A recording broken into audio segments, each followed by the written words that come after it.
¿Crees que los duendes leprechauns son solo hombrecitos alegres, con trajes verdes que esconden ollas de oro al final del arco iris?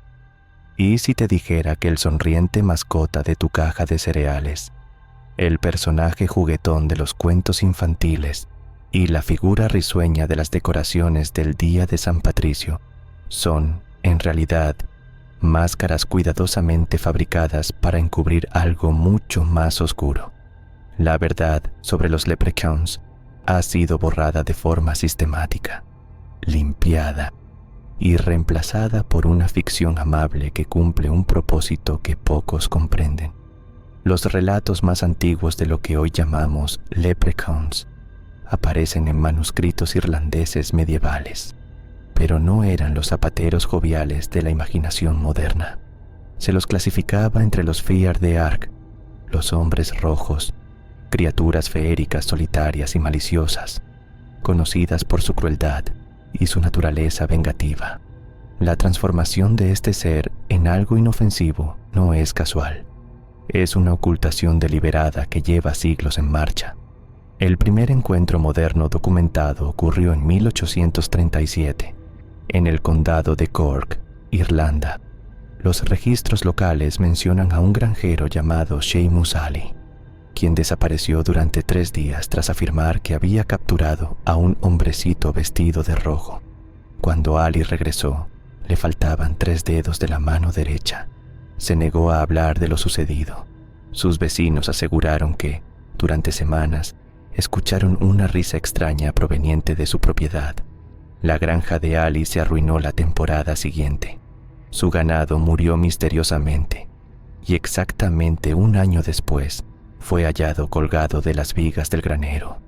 El informe oficial lo atribuyó a un suicidio por problemas económicos. No se abrió ninguna investigación.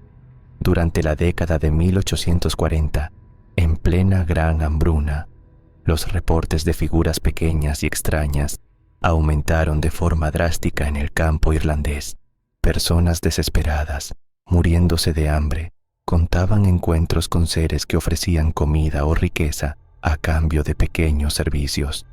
Quienes aceptaban no volvían a ser vistos. Quienes se negaban a menudo encontraban a sus familias sufriendo una inanición aún más rápida. Los registros parroquiales de la época documentan al menos 17 casos en los que la gente afirmó haber hecho tratos con la gente menuda antes de desaparecer. Las autoridades lo descartaron como delirios provocados por el hambre o como intentos de explicar abandonos en tiempos desesperados. Lo más llamativo es cómo cambiaron las descripciones durante ese periodo. Los relatos anteriores describían de manera consistente a seres malévolos vestidos de rojo, pero hacia mediados del siglo XIX, la ropa verde empezó a aparecer con más frecuencia. No fue una evolución natural del folclore, fue el comienzo de un rebranding sistemático.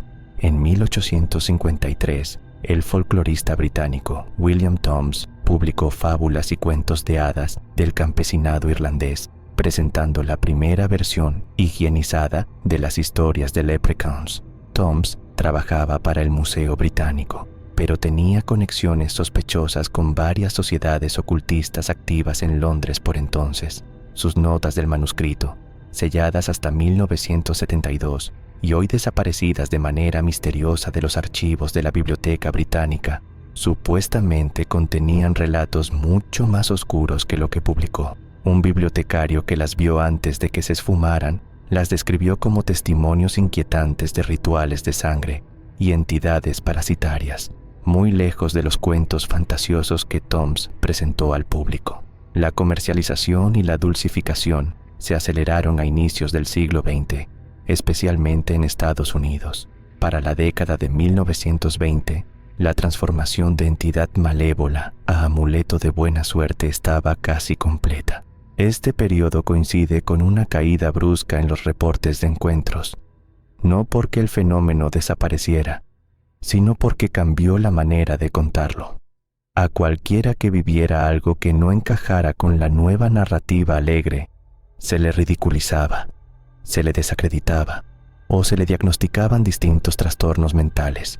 En 1924, el folclorista e investigador de lo paranormal, Aldron Blackwood, viajó al oeste de Irlanda para investigar rumores persistentes de actividad del pueblo feérico. Sus diarios de expedición, publicados en una edición limitada, describen el hallazgo de una serie de cámaras pequeñas, perfectamente circulares, bajo un antiguo dolmen. Dentro, encontró diminutas huellas de manos marcadas en las paredes de arcilla. Pero no eran huellas de niños. Los dedos eran demasiado largos, las palmas demasiado estrechas. Lo más perturbador fue su descripción del techo, que, según escribió, estaba cubierto de una escritura en miniatura, en un idioma desconocido para el ser humano, junto a dibujos que representaban un sufrimiento humano inconfundible. Blackwood abandonó la investigación después de que 3 miembros de su equipo aseguraran haber visto pequeñas figuras observándolos desde el bosque cercano. Sus diarios terminan de golpe con una frase críptica: "No son lo que creemos, nunca lo fueron, que Dios nos ayude por nuestra ignorancia". La comunidad académica descartó los hallazgos de Blackwood como ficción creativa. Las cámaras que descubrió supuestamente fueron destruidas por un deslizamiento de tierra en 1926, aunque no existen registros geológicos que confirmen que ese evento ocurriera. El patrón de encuentro, investigación y posterior desaparición o descrédito continuó a lo largo del siglo XX. En 1947, la antropóloga Margaret Callaway comenzó a investigar correlaciones entre el folclore de los leprechauns y casos de personas desaparecidas en comunidades de inmigrantes irlandeses del noreste de Estados Unidos. Después de 6 meses de investigación, presentó sus hallazgos preliminares a colegas en la Universidad de Boston, sugiriendo una anomalía estadística en las desapariciones alrededor del 17 de marzo, el día de San Patricio, especialmente entre niños y ancianos. Su carrera académica terminó de forma abrupta cuando fue internada en el Denver State Hospital por paranoia delirante. Los registros del hospital indican que repetía una y otra vez que algo pequeño la vigilaba, algo que se escondía en las sombras. Callaway murió 3 meses después por una insuficiencia hepática inexplicable. Sus notas de investigación fueron destruidas en un pequeño incendio de oficina antes de que sus colegas pudieran revisarlas. Las décadas de 1950 y 1960 trajeron la comercialización total de la imagen del leprechaun, coincidiendo con esfuerzos más amplios por suavizar los cuentos de hadas para niños. Lo que pocos comprenden es que esa suavización cumple un propósito específico. Crea puntos ciegos en nuestra percepción colectiva. Nos han condicionado a reírnos de lo que deberíamos temer. En 1972, en pleno apogeo de los Troubles en Irlanda del Norte, un equipo de construcción descubrió un lugar inusual mientras excavaba para un nuevo complejo de viviendas cerca de Belfast.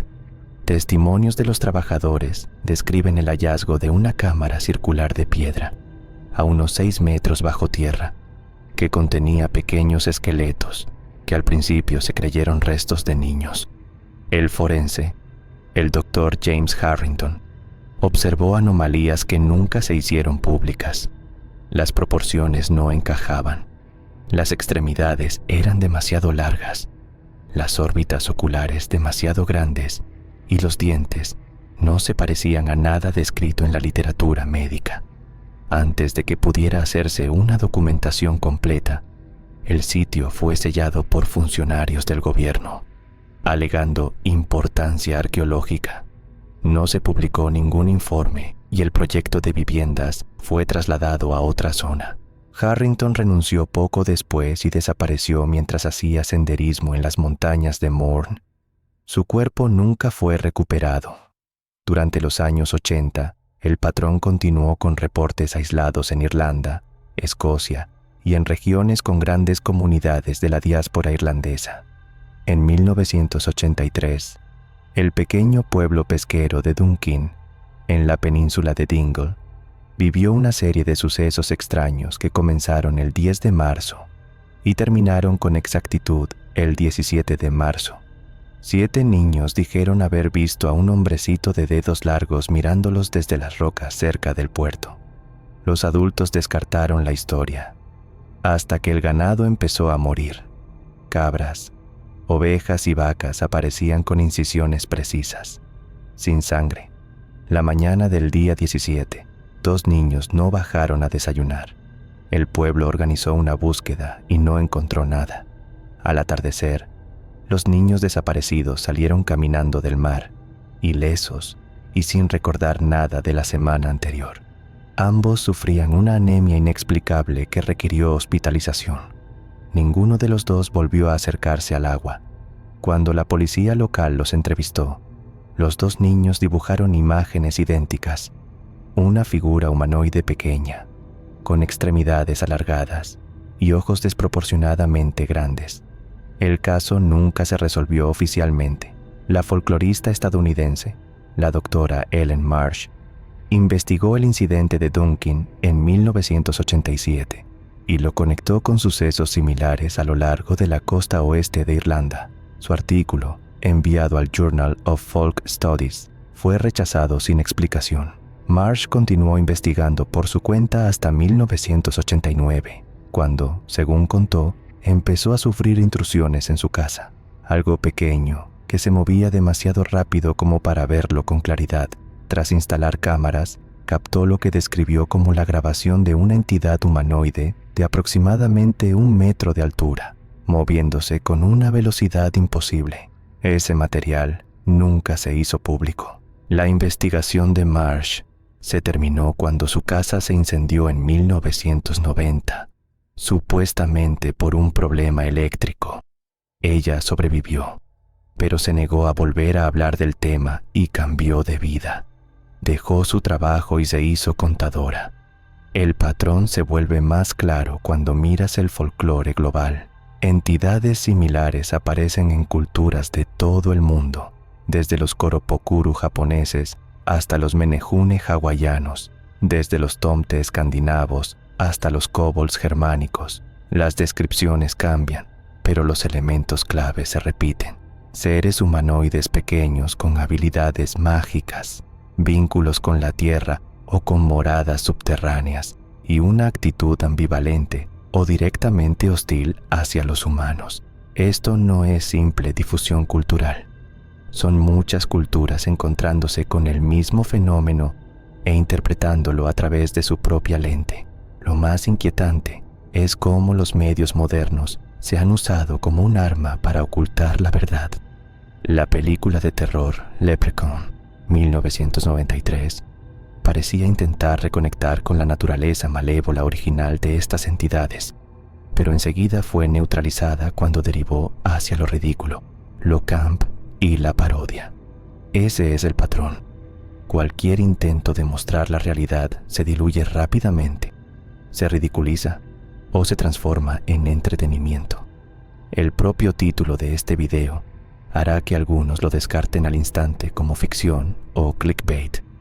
Esa reacción está programada. Es lo que ellos quieren. La evidencia más contundente viene de la costa oeste de Irlanda, donde el conocimiento tradicional no ha sido borrado del todo. En estas comunidades, ciertas prácticas protectoras persisten sin que quienes las realizan entiendan del todo por qué. Todavía se colocan herraduras de hierro sobre las puertas. Todavía se hacen cruces de cerval en ciertos días del año. Todavía se esparce sal sobre los umbrales. No son supersticiones pintorescas, son técnicas de supervivencia desarrolladas a lo largo de siglos de encuentros. En 2003, el antropólogo cultural Sean Murphy pasó 6 meses en estas comunidades costeras, registrando historias orales de residentes ancianos. Sus informantes hablaban del acuerdo, un pacto no escrito que la mayoría no podía explicar por completo, pero que todos respetaban. Consistía en dejar pequeñas ofrendas, mantener ciertos límites y jamás romper tabúes específicos. Murphy observó que, aunque muchos no sabían describir exactamente qué pasaría si se rompía el acuerdo, el miedo era palpable y constante. Tras regresar a Dublín, comenzó a ordenar sus hallazgos para publicarlos. 3 semanas después, apareció muerto en su oficina. La causa oficial fue un aneurisma. Sus materiales de investigación desaparecieron. Su familia contó que, en los días previos a su muerte, Murphy se había vuelto paranoico. Decía que lo vigilaban y lo seguían, algo que no lograba ver con claridad. El patrón continúa hasta hoy. Entre 2008 y 2019, los registros de la policía irlandesa muestran 27 casos clasificados como desapariciones inexplicables en condados de la costa oeste. 13 ocurrieron dentro de los 3 días alrededor del 17 de marzo. 6 de los desaparecidos fueron hallados después sin recordar dónde habían estado. 4 regresaron con cambios físicos inexplicables, pérdida de peso rápida, anemia, marcas extrañas en la piel. Ninguno quiso hablar de lo vivido. Los 17 restantes nunca aparecieron. En 2017, la bióloga marina Fiona Kelly investigaba pozas de marea cerca de los acantilados de Fee o Moher cuando fotografió lo que al principio creyó que era un niño entre las rocas. Al revisar la imagen, las proporciones eran claramente incorrectas. Extremidades demasiado largas, cabeza demasiado grande. Cuando volvió al lugar al día siguiente, encontró un patrón complejo de símbolos tallados en la roca que no había estado allí antes. Símbolos que coincidían con los descritos en los diarios de Blackwood de 1924. Kelly informó de sus hallazgos tanto a colegas universitarios como a las autoridades locales. No hubo ninguna investigación oficial. 3 meses después, renunció a su puesto tras denunciar múltiples intrusiones en su casa y voces susurrantes por la noche. Hoy vive en Nueva Zelanda y rechaza cualquier contacto con investigadores o periodistas sobre lo ocurrido. El caso documentado más reciente ocurrió en la comunidad irlando-estadounidense de Boston en marzo de 2023. Michael Collins, de 7 años, desapareció de su dormitorio el 15 de marzo. Las cámaras de seguridad no registraron ninguna entrada ni salida de la vivienda. Exactamente 7 días después, Collins reapareció en su habitación, gravemente deshidratado y anémico, pero por lo demás, ileso. Al preguntarle, el niño solo repetía que había estado bajo tierra con la gente pequeña y que querían que se quedara para siempre. La familia Collins se mudó a Arizona poco después. El expediente del caso sigue abierto, pero inactivo. Lo que conecta estos incidentes a través del tiempo y la geografía no es solo la similitud de las entidades descritas, sino el patrón constante de supresión, burla y reescritura que viene después. La transformación de una entidad temida en una mascota amable, comercial y simpática no es evolución cultural, es una ocultación deliberada. Piensa en lo que ocurre con quienes conservan la comprensión original de lo que realmente son los leprechauns. Se les descarta como supersticiosos, atrasados o mentalmente inestables, y observa la coincidencia de fechas. El día de San Patricio, el 17 de marzo, aparece una y otra vez en estos relatos. Las celebraciones modernas implican consumo de alcohol, lo que reduce la percepción y afecta la memoria. El color verde domina, camuflando lo que podría estar escondido a simple vista. Se reúnen multitudes, haciendo que una desaparición individual sea menos evidente en el momento. Toda la fiesta crea condiciones perfectas para que algo opere sin ser visto. La mercantilización cumple otro propósito además del encubrimiento. Cuanto más omnipresente se vuelve la imagen del leprechaun amistoso, más protección ofrece a la entidad real. Imagínate intentando denunciar hoy que viste un leprechaun. Te sacarían a risas de una comisaría, de un consultorio o de una redacción. La burla es un escudo que permite que algo se esconda detrás de las expectativas culturales y la incredulidad. Pero, ¿qué son? Los elementos constantes a lo largo de siglos de encuentros sugieren algo antiguo que ha evolucionado junto a la civilización humana. adaptando sus métodos de ocultamiento en cada época. Los relatos más antiguos describen encuentros directos. A medida que mejoraron el conocimiento humano y la documentación, las entidades se volvieron más cautelosas, operando desde las sombras, usando intermediarios y finalmente escondiéndose detrás de su propia imagen comercial. ¿Y qué quieren? El patrón de desapariciones, sangre y anemia apunta a algo parasitario, más que simplemente malvado. Las antiguas historias de pactos y tratos sugieren una relación transaccional. Toman algo vital, sangre, fuerza vital, tiempo, y a veces ofrecen algo a cambio, pero el intercambio nunca es equilibrado. Las notas perdidas, los investigadores desaparecidos y la supresión sistemática de pruebas señalan algo con influencia más allá de lo que tendría un simple críptido o una especie desconocida.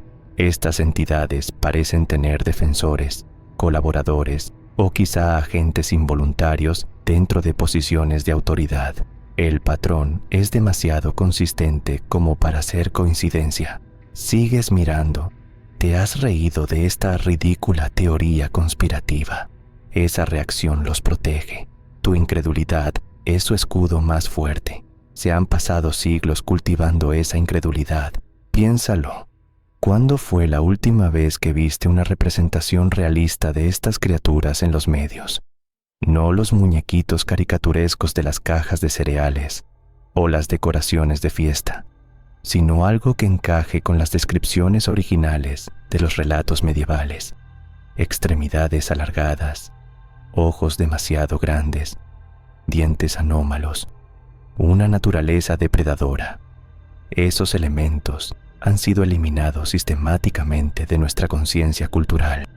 Y lo más inquietante es que la verdad se esconde a plena vista.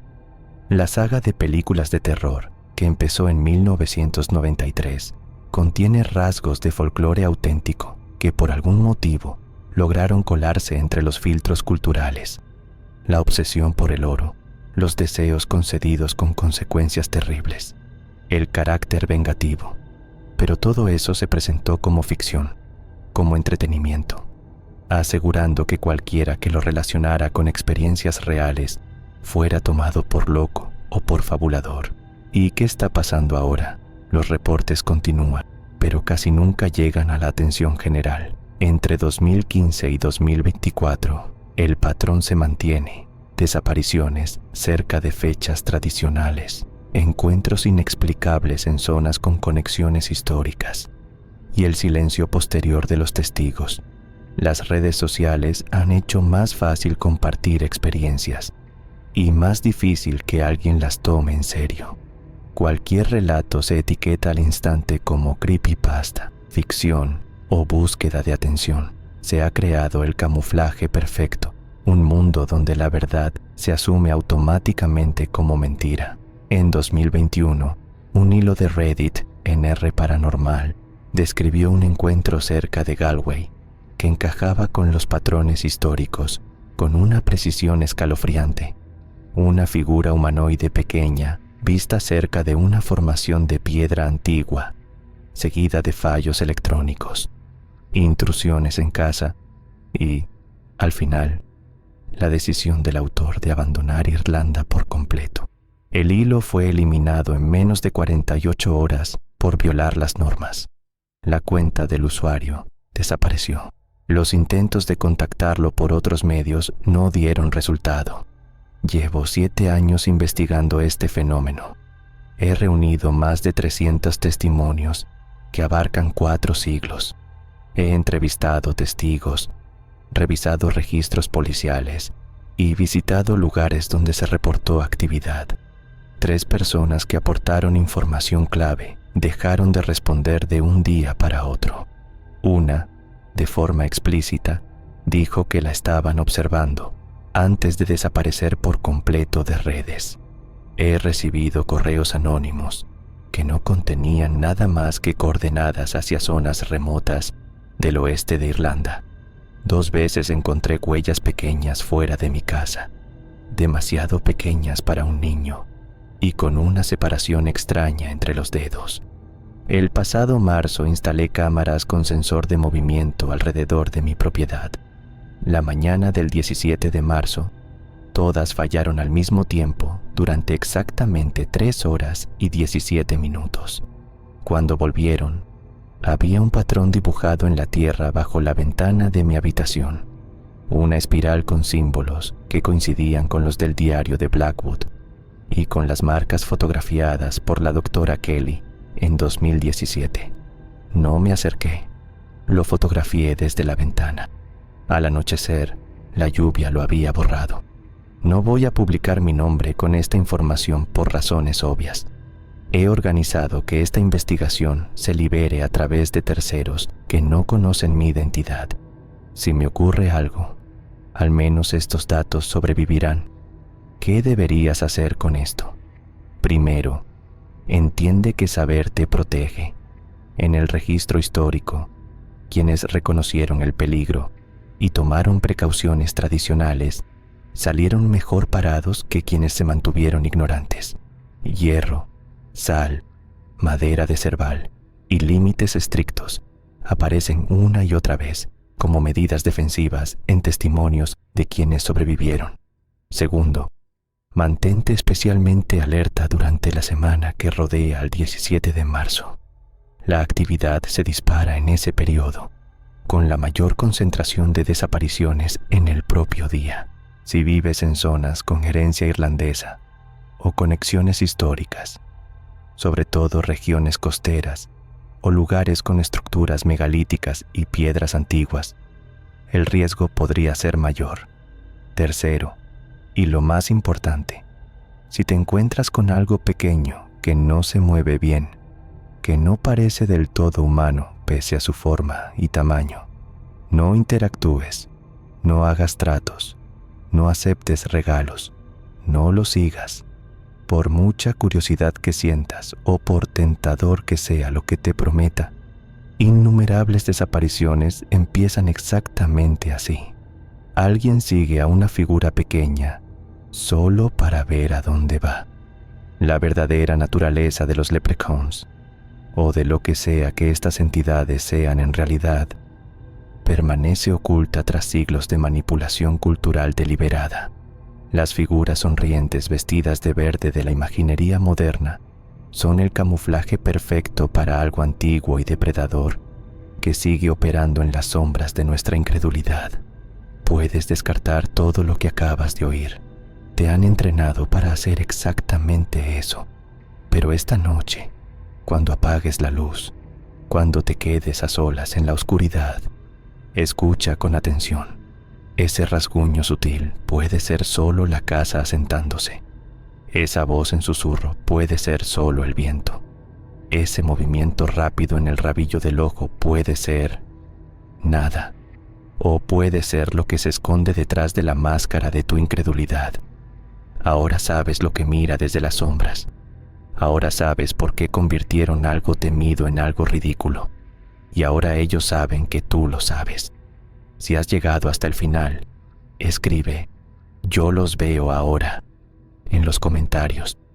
No por interacción, sino porque necesito medir cuántas personas reciben esta información antes de que alguien o algo intente silenciarla. Comparte esto con otros, no por fama, sino porque el conocimiento compartido es más difícil de borrar. Cuantos más lo sepan, más difícil será sostener esa fachada cuidadosamente construida. Y aquí va la parte incómoda. Si te ríes y aún así comentas, ya estás haciendo justo lo que los protege, pero también estás dejando constancia de que lo escuchaste. ¿De qué lado crees que cuenta eso? Suscríbete al canal y dale like si quieres más historias como esta. Y sobre todo, dime en los comentarios, ¿alguna vez viste algo pequeño donde no debía estar? Aunque lo hayas olvidado, quizá solo te convenciste de que era tu imaginación. Recuerda,